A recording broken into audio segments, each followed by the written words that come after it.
समापन पे हमने 60-60 सेकंड के 2 गेम रखे हैं छोटे छोटे, जिसमें हम आपको एक नाम लेंगे और आपके मन में जो भी भाव आता है आप मुस्कुराकर उनके बारे में कह सकते हैं। तो एक शब्द मैं लूंगा। सबसे पहला है बाबा बागेश्वर। बालक मन, बहुत ही प्यारा, बहुत ही सरल। और सिद्धियां विद्या तो देखिए मुझे पता नहीं, मेरा ऐसा कोई संपर्क नहीं, ना मैंने जानने की कोशिश करी ना कुछ। बट भगवती अगर करोड़ों करोड़ों लोग में, बुंदेलखंड के एक छोटे से गांव में, एक सामान्य से परिवार के एक लड़के को इतनी लोक मान्यता, लोकप्रियता और लोगों के जीवन में सचमुच आनंद भाव पैदा करने की क्षमता दे रही हैं, तो ईश्वर को स्वीकार करिए। ओके। महात्मा गांधी जी। वो भारत की आत्मा की आवाज है। भारतीय आत्मा ऐसी होनी चाहिए जैसे बापू थे। अब दुर्भाग्य यह है, अभी मैं शेख मुजीबुर रहमान की मूर्ति टूटते हुए देख रहा था, तो वो जो हिंसक भीड़ थी जो तोड़ रही थी, उस हिंसक भीड़ के पूर्वजों ने अत्याचार सहे हैं उनके, जो उनसे तोड़वा रही है।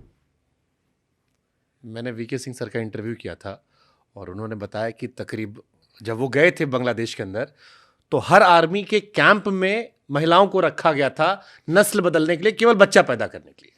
ठीक है, तो आप देखिए कि जिन्होंने, जिनके माँ बापों ने, जिनके पूर्वजों ने उस शेख मुजीबुर रहमान की ताकत के सहारे जिंदगी का उजाला देखा था, गुलामी से बाहर आए थे, आज उनका ब्रेन वॉश ऐसा कर दिया गया है कि वो तोड़ दिए गए। मेरी आपकी जिम्मेदारी है कि हम भारत में अगर ऐसी कोई सोच रख रहा हो कि एक दिन गांधी के पुतले ऐसे तोड़ेंगे हम, तो उसके खिलाफ हम अपना अस्तित्व लड़ा के खड़े हो जाए कि जब तक हम जिंदा हैं, जब तक हमारा शरीर है, तुम ऐसा नहीं कर सकते।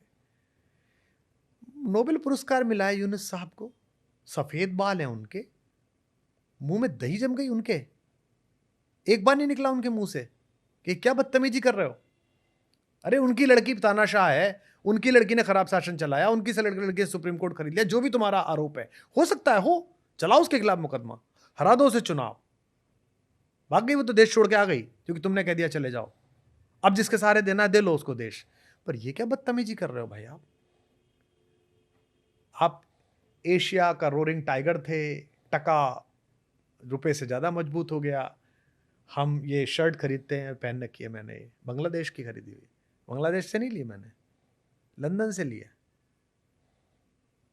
लंदन में ज़ारा के हॉल में गया था, बिक रही थी, ले ली, पहन ली, अच्छी लग गई, अंदर लिखा हुआ मेड इन बांग्लादेश। खुश हुआ, मेरे भाई की है, कोई बात नहीं मुझसे लगे, पर मेरे चाचा के लड़के की है, ऐसे तो लगेगा ना आपको। खुश हुआ। अचानक आपको याद आया कि हम इस्लाम में यकीन करते हैं भाई, और अगर ये विरोध है, अगर ये विद्रोह तुम्हारा आरक्षण के खिलाफ है, तो हिंदू मंदिर क्यों चल रहे हैं? हिंदुओं की बेटियों के साथ बदतमीजी क्यों हो रही है? 300 साल पुराना एक संगीतकार का घर क्यों जला दिया? हमको ज्ञान मत दो, हमको मत सिखाओ तुम। इसका मतलब अंदर तुम्हारे वही सोचे, क्या बकवास, और कैसे चलोगे? चलो अच्छा, तुम्हारी जहालत मुबारक, इधर एक जाहिल है तो उधर भी जाहिल से, कोई दिक्कत नहीं। हम तो सत्य की दीप शिखाएं हैं, हम तो हजारों तूफानों में जिंदा रही हैं, तुम तो जरा से हो। अब तो यूनाइटेड नेशंस भी है, अब तो नाभिकीय ऊर्जा भी है, तब तो खड़ग लेके आता था वो और हमारे सामने ही करता था, लूटता था, सोमनाथ लूट के ले गया, राम मंदिर लूट के ले गया। और वो जाहिल आया था रेगिस्तान से राम मंदिर लूटने के लिए, सोमनाथ लूटने के लिए, कि यहां का हीरा ले जाऊंगा, मेरी प्रगति हो जाएगी। है उस राम के माथे पर आज भी 400 करोड़ का हीरा लगा हुआ है, और तू आज भी रेगिस्तान में कटोरा लेके घूम रहा है, गधे की पीठ पे घूम रहा है। किसी को लूटने से कोई अमीर नहीं बनता। क्या राम से सीखा होता, क्या सोमनाथ से सीखा होता, यहाँ आके थोड़ा वेदांग जानता, यहाँ आके थोड़ा ज्योतिष जानता, फलित जानता, यहाँ आके थोड़ा वैशेषिक दर्शन पढ़ता, तो तू भी प्रगति के पथ पे होता। तेरे भी श्री हरिकोटा से सुबह दोपहर शाम मिसाइल उड़ रही होती, तेरा भी सत्यम बैठा होता गूगल में, तेरा भी शिवम बैठा होता किसी बड़ी कंपनी में, लेकिन तूने ऐसा किया ही नहीं। तो ये अपने पतन के रास्ते पर हैं। मुझे दुख होता है यूनुस खान साहब जैसे लोगों का। शायद इसीलिए वो बनाए गए, उन्हें शायद अपनी कुर्सी से मोह हो गया होगा। कुर्सी में भी ताकत होती है ना सर। क्या ताकत होती है। मैं तो आज कॉल करने वाला हूँ कैलाश जी को, बड़े भाई साहब हमारे कैलाश सत्यार्थी जी, नोबेल वाले एक दूसरे से परिचित होते हैं, कि वो उनको कॉल करें। बल्कि मैं तो उनसे कहूँगा वो जाएं वहाँ, कोई तो खड़ा हो। नुआ खाली में वो खड़ा हो गया 40 किलो का बूढ़ा, जो भी हो रहा था, दोनों पक्षों ने अपने हथियार फेंक दिए। देश में एक आवाज नहीं है बांग्लादेश में।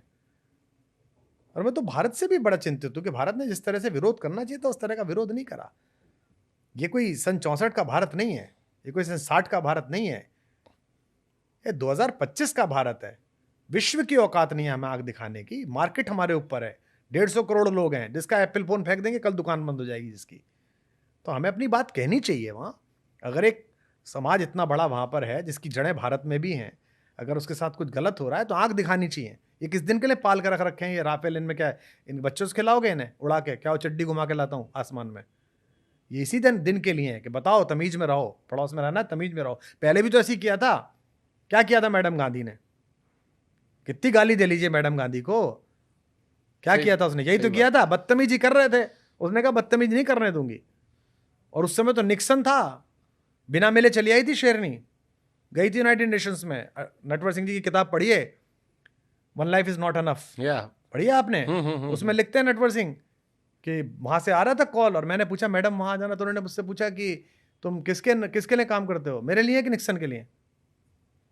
बोलो मैंने बहस बंद कर दी, क्योंकि प्रेसिडेंट से क्या जगह से आ रहा था, कम मिल के जाएगी नहीं जाएगी। गई और बिना मिले चली आई, आग दिखा दी। भूखा नंगा हिंदुस्तान था, खुद बनाते नहीं थे, कोई सॉफ्टवेयर नहीं बनता था हमारे यहाँ, जूझ रहे थे हम, तब हमने आग दिखा दी थी। अब क्यों नहीं दिखाते भाई साहब? आप आग दिखाइए, आप अपने हिसाब से दिखाइए, जो भी आपका तरीका होता हो। सो इसलिए कोई तो बोलेगा बॉस, हम तो बर्बाद इसी सिलसिले में कि बोलते रहते खूब बोला हमने, एक वर्ड के लिए कहा था आपने, हमें अच्छे से बोला, अच्छी बात, इसीलिए हमारा इंटरव्यू लंबा चला। ओके, नेहरू जी। एक नया बच्चा जब पैदा होता है उसे जैसी नर्स चाहिए, नेहरू जी वैसी मेल नर्स थे। आज़ाद हिंदुस्तान को जिस तरह के हाथ चाहिए, उन्होंने बहुत ब्लंडर्स की, उनकी बड़ी गलतियां हैं, हर आदमी से होती हैं। To error is human. वो कोई महापुरुष नहीं थे, कोई ऐसा कोई देवता नहीं थे कि उनसे गलती ना होती। घर के बुजुर्ग थे, गलती हो गई। हमारे पिताजी ने भी करी है। गांव में जमीन थी, दे दी रिश्तेदारी में किसी को, मेरी माँ कहती रहेगी क्यों बेच दी। 18 बीघे जमीन थी, मैं छोटा सा था, मेरी माँ रोने लगी। मैंने कहा क्या हो गया? बोले तेरे पिताजी ने। मैंने चिंता मत कर, मुझे इतना ही मैथमेटिक्स आता था, मैंने 36 बीघे खरीदूंगा। खरीदी मैंने केवी कुटीर में। मैंने कहा यहाँ रहे, अब जब बड़ा हो गया तब खरीदी। मैंने गाली देनी थोड़ी शुरू कर दी अपने पिताजी को कि तुमने 18 बीघे बेच दी, मेरी माँ रुला दी, मेरी माँ रुला दी। मेरे पिताजी वहाँ जाते, मैं लोग तो पिताजी माताजी के पुण्य कर्मों के कारण ये पृथ्वी का हिस्सा सेवा करने के लिए मिला है। तो इस आज़ाद भारत के नवजात शिशु को जिस समरसता, जिस सहकार, जिस वैज्ञानिक दृष्टि, जिस प्रगतिशील सोच वाले 2 हाथों की आवश्यकता थी, जो ठीक से गर्भनाल काटें अंग्रेजों वाली, जो ठीक से ड्रेसिंग करें, ठीक से दुग्धपान की व्यवस्था करें, नेहरू जी ऐसी मेल नर्स थे। 2-4 गलतियां नर्स से भी हो जाती हैं, थोड़ा बच्चा रोता रह गया, इस वाले कान में से साफ नहीं करा, हो जाती हैं। अब उसके लिए नर्स को कोई फांसी थोड़ी चढ़ाओगे। अभी गाली देते हैं लोग बाग, चलो भारत है, लोकतांत्रिक है, पर मेरे मन में तो उनके प्रति बहुत आदर है। सावरकर की अपनी दृष्टि थी आज़ादी की लड़ाई के लिए, और सावरकर ने जितना संघर्ष किया, अब देखिए इस इंटरव्यू के बाद क्या होगा। ये आदमी बड़ा खतरनाक है, ये गांधी की तारीफ करता है, सावरकर की तारीफ करता है। अबे तुम मूर्ख हो, मैं खतरनाक नहीं हूं। तुम्हें या तो सावरकर चाहिए या गांधी चाहिए, और मुझको इस देश की आज़ादी के लिए दोनों चाहिए थे। मुझको सुभाष भी चाहिए, मुझे चापेकर बंधु भी चाहिए, मुझे खुदीराम बोस भी चाहिए, मुझे सचिंद्रनाथ सन्याल भी चाहिए, मुझे मनमथनाथ गुप्त भी चाहिए, मुझे दुर्गा भाभी, मुझे तो सब चाहिए। सबके सामूहिक आंदोलन से इस देश की प्राण चेतना आज़ाद हो पाई, जो 15 अगस्त मना रहे हैं हम लोग। सावरकर ने उस समय जो निर्णय लिया, उसकी तात्कालिक परिस्थितियां कैसी थीं, उन्हें कैसे 2-2 बार काला पानी की सजा हुई। एक बार अंडमान जाइए, उस सेल का स्पंदन अनुभव कीजिए, जहां एक भाई बंद है और 9 साल बाद अचानक पीछे एक लड़के को देखता है तो पहचाना हुआ है। फिर कहता है छोटे तू यहाँ कैसे? बोले भैया मैं भी 9 साल से यही हूँ। ऐसा परिवार देखा है आपने? हो सकता था। और अब ज्ञान लेके, वो कागज लेके कि साहब ये कह दिया था, वो कह दिया था। ये मूर्खतापूर्ण बात है। चले, नरेंद्र मोदी जी। नरेंद्र मोदी भारत में इतने सारे लोगों के प्रिय हैं, और भारत के प्रधानमंत्री हैं, भारत के कार्यकारी अध्यक्ष हैं, और वो बहुत सारी चीज़ों में बहुत अद्भुत हैं। बहुत सारी चीज़ें उनमें भी कमी है निश्चित रूप से, जिनके ऊपर चर्चा होती है। इतिहास उनका आकलन करेगा, अभी तो कर नहीं सकता क्योंकि अभी तो प्रधानमंत्री हैं। पद पर रहते हुए किसी का आकलन नहीं होता, पद पर जाने के बाद आकलन होता है। नेहरू जी का भी पद पर रहते हुए नहीं हुआ था, नेहरू जी का जाने के बाद हुआ। अटल जी का पद पर जाने के बाद हुआ, लेकिन फिलहाल जो उन्होंने लोकप्रियता हासिल की हम्म, 2014 में, वो अद्वितीय थी। जो प्रोएक्टिवनेस उनमें है वो अद्वितीय है। और ये विपक्ष के नेताओं को उनसे सीखना पड़ेगा कि आयु के 7वें दशक में होने के बाद भी वो जितना श्रम करते हैं, जितने सचेत रहते हैं, आयु के 50वें और 40वें दशक में होने के बाद भी अगर नेता उतना श्रम नहीं करेगा और फिर सोचेगा मोदी को हरा लें, तो ये तो मुश्किल हो जाएगा। भाई साहब, मेहनत तो करनी पड़ेगी। एस्ट्रो टर्फ की हॉकी है, आपकी तो पकड़ लिया था थोड़ा सा, अयोध्या भी हरा दिया। ये तो चलता रहता है। अयोध्या हार गए, मैं कहता हूँ हारना जीतना मेरा में। आपने मुझसे ये नहीं पूछा कि विजेता या प्रधानमंत्री, आपने पूछा नरेंद्र मोदी कैसे। प्रधानमंत्री जी को मैं 2002 से जानता हूँ निजी रूप से, वो भी मुझे 2002 से जानते हैं। तो मैंने उनका संघर्ष देखा है, मैंने उनकी एक दृष्टि देखी है कि मुझे यहाँ पहुँचना है। वो बड़े श्रमशील व्यक्ति हैं, बड़े प्रोएक्टिव हैं, उनकी बड़ी नज़र है चीज़ों पर, और बड़े क्विक लर्नर हैं। बहुत सारे लोग ये कहते हैं कि वो अहंकार है उनमें। लर्नर तो मैं मानता हूँ, क्योंकि एक गुजराती व्यक्ति अगर मुझसे बेहतर हिंदी बोल रहा है या उनके हाथों के उठने बैठने के जो तरीके हैं वो सीखे हुए हैं, तो मुझे लगता है कि ये चीज़ मैं उनसे सीखना चाहूँगा। नहीं, देखिए, वो ये जानते थे कि 10 साल देश में जो सत्ता रही है उसमें प्रोएक्टिवनेस की कमी है। ये बताइए, आपने ये आखिरी बार कब देखा था कि किसी प्राइवेट कंपनी के 17 मजदूर एक टनल में फंस जाए और एक केंद्रीय मंत्री पोर्ट कर दिया जाए एक लोहे के केबिन में कि यहीं रहे। एक मुख्यमंत्री की ड्यूटी लगा दी जाए, सुबह शाम देख के आके निकले कि नहीं निकले। उसी शाम 7 घंटे बाद ही पानी पहुंचा दिया जाए, लाइट पहुंचा दी जाए और खाना पहुंचा दी। कब देखा था आपने आखिरी बार? आपने आखिरी बार कब देखा था कि दो देशों के बीच युद्ध चल रहा हो और बिना यूनाइटेड नेशन से चू चू चू चू चू चू रियारा कहे बिना उस देश से बात किए, बिना युद्धक विमान उतारा जाए, अपने भी उठाए जाए, पड़ोसियों को भी उठाए जाए? ये आखिरी बार आपने कब देखा था कि एशियाड, कॉमनवेल्थ और ओलंपिक में जाते हुए खिलाड़ियों को जाते वक्त एक आदमी कंधे पे हाथ रख के कि चिंता मत करना बेटा, अच्छे से खेलना, जब हार जाएं तो उनके कंधे पे हाथ रख के कोई दिक्कत नहीं, और जीत जाए तो उन्हें खाना खिलाओ, बिठाओ? ये आखिरी बार कब देखा था कि मिशन पे लगे हुए वैज्ञानिक अगर मिशन में फेल हो जाएं तो उनको रोते हुए वैज्ञानिक को गले लगा के कहा जाए कोई बात नहीं, मैं खड़ा हूं, अगली बार करते हैं, वी विल डू इट? ये प्रोएक्टिवनेस है। इस पे दूसरा वाला पॉइंट ऑफ व्यू सर ये आता है कि मोदी जी को कैमरा पसंद है और अच्छा लगता है कि हर चीज में वो भी लाइमलाइट में आते हैं, इसी बहाने। भाई तो तुम भी कर लो, कैमरे तो बहुत सस्ते हैं आजकल, तो मोबाइल में ही, उसी में कर लो। और करते नहीं हो क्या भाई? ये सब ज्ञान मत दो। देखो, खेल है, खेल चल रहा है, राजनीति है, खेल है, मतदान का खेल है, जनता कैसे प्रेम करेगी, जनता कैसे सम्मोहित होगी। अगर मोदी जी को यही आता है और यही चलेगा तो यही सीखो। वो ऐसा हो गया था, मैं तो इसलिए आउट हो गया था, वो मेरे में ऐसा था, मेरा पेन ऐसा हो गया था इसलिए पेपर नहीं लिख पाया था, वो मैं लेट उठ गया था, मेरी कमीज का रंग ऐसा था। ये बहाने मत करो। एकात्म पराक्रम है राजनीति, जैसे क्रिकेट में होता है। हवा चल गई थी, बॉल स्विंग कर गई थी, मेरा पैर पीछे रह गया था, वो भागा नहीं था, ये सब नहीं लिखा जाता रिकॉर्ड में। रिकॉर्ड में लिखी जाती सेंचुरी इतनी, 0 पे आउट इतने। तो भाई साहब, अगर एक 70 साल से ऊपर के व्यक्ति के संघर्ष, उसकी मेहनत, उसकी सोच को आप मात नहीं दे पा रहे हो सारे मिलके, जैसे अंतिम बात कहता हूँ, पॉलिटिकल बात करने का मन नहीं करता, पर आप इतने प्यार से पूछते हैं सम्मोहक तरीके से। कहते हैं साहब डेमोक्रेटिक नहीं है प्राइम मिनिस्टर, लोकतांत्रिक नहीं है। चलो मान लिया साहब लोकतांत्रिक नहीं है, लोकतांत्रिक मूल्य में आस्था नहीं है उनकी साहब, मान लिया साहब, बिल्कुल मान लिया।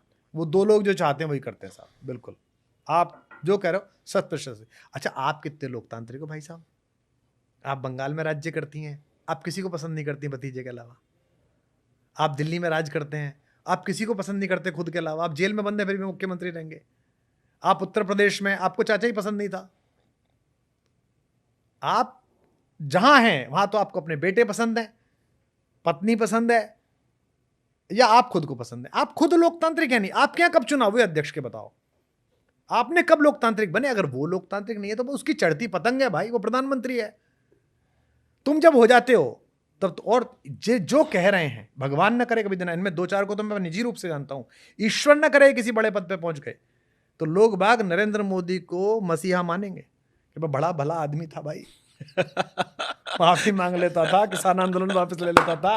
लोग कहेंगे भाई मोदी बहुत अद्भुत आदमी था, क्या अद्भुत आदमी था, ये कहां से आ गए, इतने बड़े वाले हैं ये। तो भाई साहब, अंग्रेज से गांधी बन के लड़ा जाता है, अंग्रेज बन के नहीं लड़ा जाता। बढ़िया। अगर आपको लगता है नरेंद्र मोदी अलोकतांत्रिक है, लोकतांत्रिक हो जाओ, करवाओ चुनाव, तुम ही रहोगे बस। तुम्हें पूरी पार्लियामेंट में कोई नहीं मिलता नेता बनाने के लिए। मैं किसी की भाषा का अनादर नहीं कर रहा, लेकिन बड़ा पक्ष हिंदी सुनता है या अंग्रेजी सुनता है।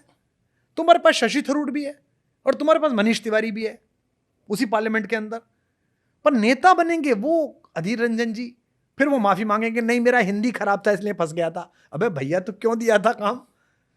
खड़गे साहब आयु हो गई, वरिष्ठ हैं, क्योंकि आपको स्पेस ऐसी किसी आभा को नहीं देना है जिससे कंपटीशन लो। एक हमारे इलाहाबाद के शायर, उनका एक शेर है कि इस धुंधलके में भला कैसे सुझाई देते, इस धुंधलके में भला कैसे सुझाई देते, हम तेरे साथ ना होते तो दिखाई देते। ये सारे पॉलिटिकल नेता अलग अलग पार्टी के ये इनसिक्योरिटी से भरे हुए हैं, और मैं जब सारे कह रहा हूं तो सारे कह रहा हूं, समझ रहा हूं मैं सारी पॉलिटिकल पार्टीज कह रहा हूं। आप इनके ऊपर से नीचे तक की इनकी कैबिनेट्स जो बना रखी है इन्होंने चारों तरफ अपनी, उनके लोग चुन के देखिए। इन्हें इनकी पार्टियों से हटा के चौराहे पे खड़ा कर दीजिए सामान्य वस्त्रों में, लोग समझेंगे मनरेगा के मजदूर खड़े हैं, सुबह ठेकेदार लेके जाएगा इन्हें। इनकी कोई आभा नहीं है। ये 5 आदमी इकट्ठे नहीं कर सकते, 5 आदमी की बात नहीं बदल सकते, अपनी बात रख नहीं सकते, और जैसे ही कोई ऐसा आदमी ने दिखाई देता है बोले बस ये खराब है इसे हटाओ जी, ये नहीं होना चाहिए। हमारे वाला भी ये प्रॉब्लम था उसे। अब अगला शिकार कौन है? अगला शिकार वो बालक है जो खुद नहीं पैदा करा, इसकी कुछ औकात भी नहीं है, पर वो थोड़ा लोकप्रिय हो गया है, हीरोइन से ब्याह कर लिया है, रील दिखने लगी।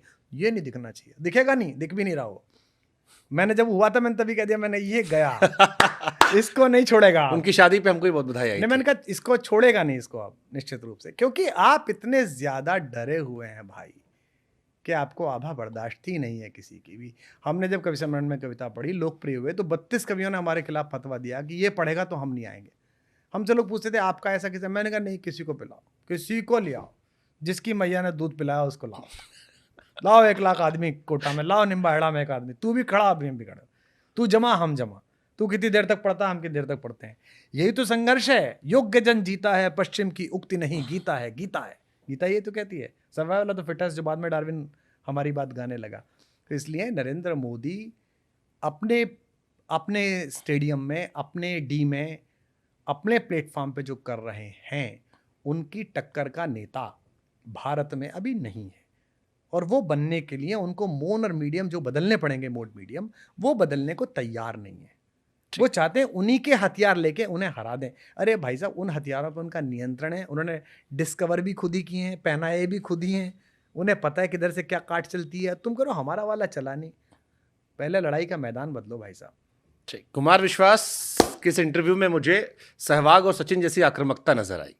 पूरे इंटरव्यू में आप अपनी बातों से, क्योंकि आपके पास शब्दों का चयन बड़ा अच्छा है, आप डोमिनेट भी करते नजर आए। मेरी गजल का एक शेर है, वैसे तो एक उसमें अलग अलग शेर है, लेकिन उसमें शेर यह है कि वो शख्स काम का है, वो शख्स काम का है, 2 ऐप भी हैं उसमें। वो शख्स काम का है, 2 ऐप भी हैं उसमें, एक सर उठाना, दूसरा मुंह में जबान रखना।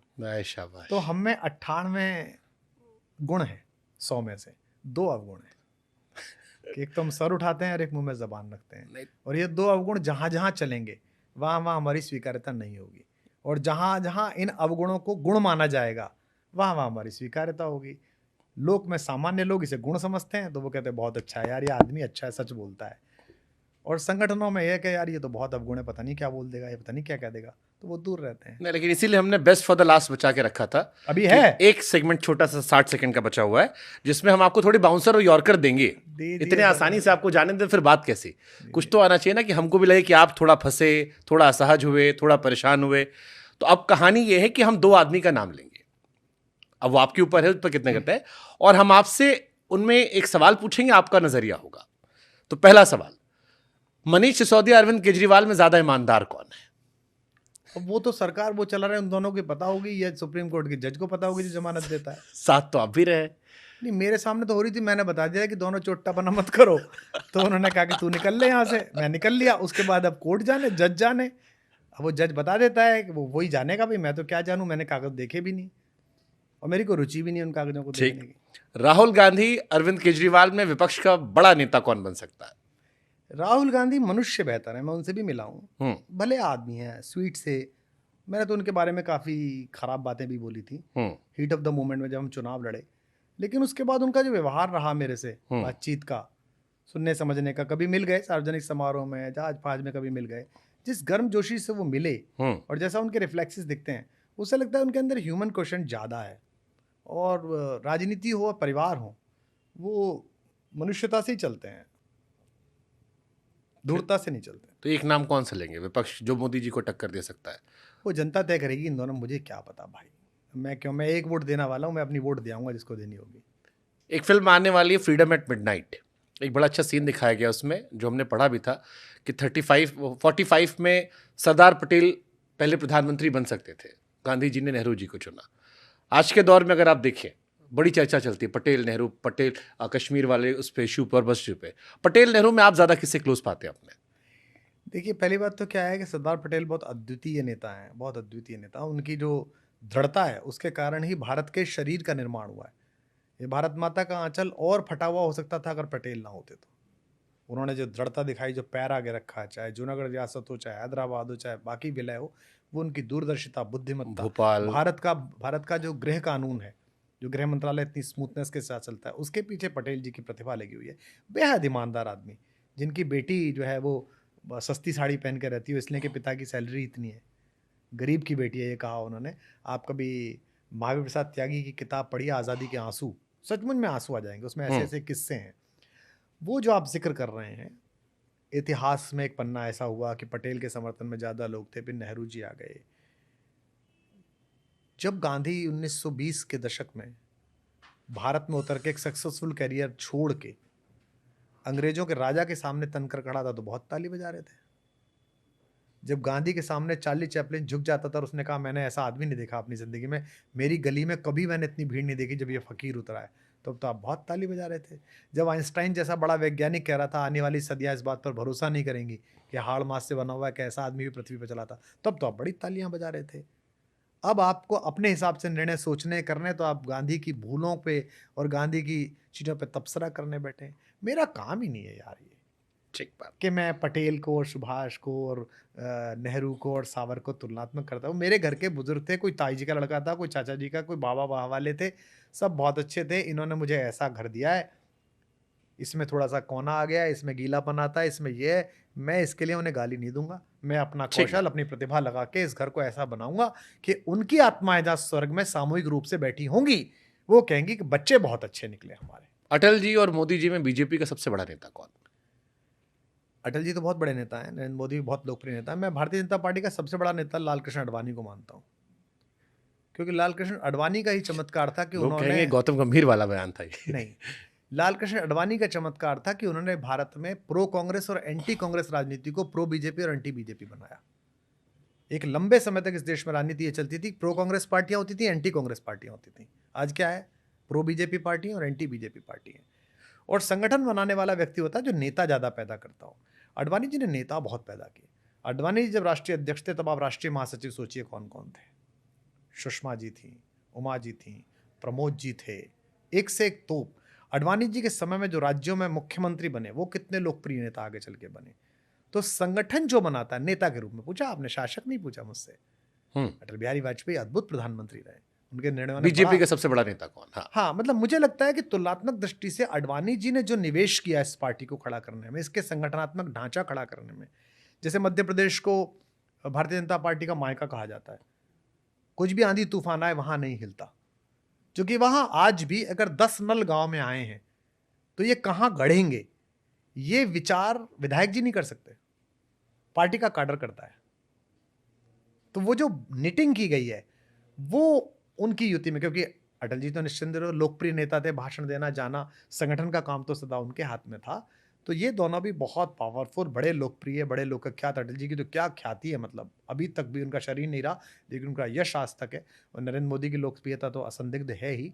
लेकिन मैं मानता हूँ कि संगठनकर्ता के रूप में, एक पार्टी के नेता के रूप में आडवाणी जी ने जो काम किया, वो इस पार्टी में मील का पत्थर है, जो शायद अब दोबारा करने की आवश्यकता है। जब पार्टी इतना विस्तार पा गई है, जैसे गंगा चलती है तो उसमें बीच बीच में नदियाँ अलग अलग जगह से मिलती हैं, लेकिन वो अंत में एक गंगा बन जाती है। तो इसके एक रूप करने के लिए, वो जो पार्टी की रीति नीति और कार्य संस्कृति है, उसको सिखाने के लिए और उसमें घुलने मिलने के लिए जो बाहर से लोग आ रहे हैं, लगातार लोग आ रहे हैं, उसके लिए मुझे लगता है कि एक फिर ऐसे लीडर की आवश्यकता है, ऐसे कुछ लोगों की आवश्यकता है जो उसे बनाए।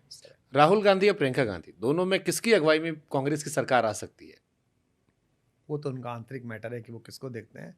प्रियंका जी के पास अपनी दादी की छवि की लोकप्रियता भी है और वो जानती भी हैं कि बोला कैसे जाता है। राहुल भी जिस तरह से ग्रो कर रहे हैं, जिस आपको तरह लगता है से, राहुल जी डिफीट कर पाएंगे आने वाले टाइम में? नहीं, राजनीति में तो कुछ भी हो सकता है, लेकिन हम जब 14 में चुनाव लड़े थे तो हमारा कहना क्या था उनसे? हमारा कोई था नहीं, हमें तो भेजा गया था। हमारा कहना यह था कि देश को समझना है तो नीचे उतर के समझिए, सिर्फ एक वंश में पैदा होने के कारण नेता मत बनिए। और पिछले 10 वर्षों में उन्होंने ये किया कि वो नीचे जा रहे हैं, समझ रहे हैं। उनकी समझ में कोई कमी हो सकती है, कई बार ज़्यादा हो सकती है, लेकिन जिस तरह से पार्लियामेंट में बोल रहे हैं, जिस तरह से फिर आप लोग क्यों कहते हो कि वो misfit, he is a good guy but he is not fit for politics? क्योंकि पॉलिटिक्स में अच्छे लोगों की इस समय कीमत है नहीं। जो भले लोग हैं उनकी कहाँ कीमत है। और उनकी पार्टी में देखिए, भारतीय जनता पार्टी में जेपी नड्डा जी का कार्यकाल समाप्त हो गया। आप अपने सारे पत्रकारों के घोड़े दौड़ा लो और मुझे एक नाम दे दो कि ये बनेगा पार्टी अध्यक्ष। नहीं पता, ये तो वो खुद भी कहते हैं बार बार, नहीं पता आपको, आप नेक्स्ट नहीं कर सकते। नहीं पता। कांग्रेस में ऐसा नहीं हो सकता। बाकी सारी पार्टियों में अब नहीं हो सकता। तो यही यहाँ आके ही खेल खत्म होता है। वामपंथी और बीजेपी, तो अटल जी का भाषण है कि केवल हम और वामपंथी रहेंगे क्योंकि हमारे हमारे संगठन में डेमोक्रेसी है। तो ये देखिए, जब तक आप ये नहीं करेंगे तब तक आप चमत्कारिक पुरुषों के बलिदानों के भरोसे रहेंगे कि भाई श्रीमती इंदिरा गांधी जी दिवंगत हो गई, आवेग आया तो राजीव गांधी जी बन गए। राजीव गांधी जी के ऊपर एक कायराना हमला हो गया तो पीछे से आवेग आया तो नरसिंह राव जी संभालने लगे। तब तक आपका यही चलता रहेगा। आप अपनी पार्टी में लीडर्स पैदा करिए, नेता पैदा करिए, जनता में वो इस बात से विपरीत पैदा करिए कि वो आपसे कितना सहमत है और कितने असहमत हैं।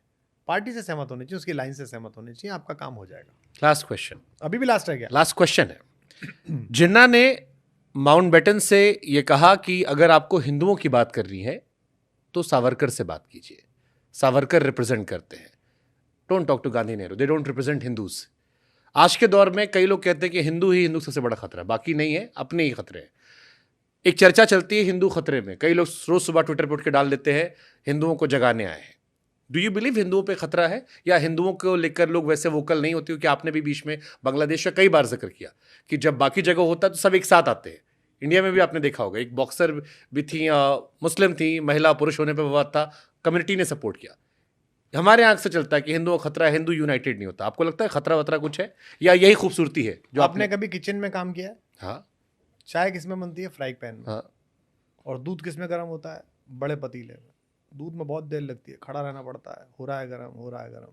और चाय यूं लगाई, 2-3 बात सुनी, इधर उधर गए, तब तक तो फुर फुर फुर फुर होने लगता है।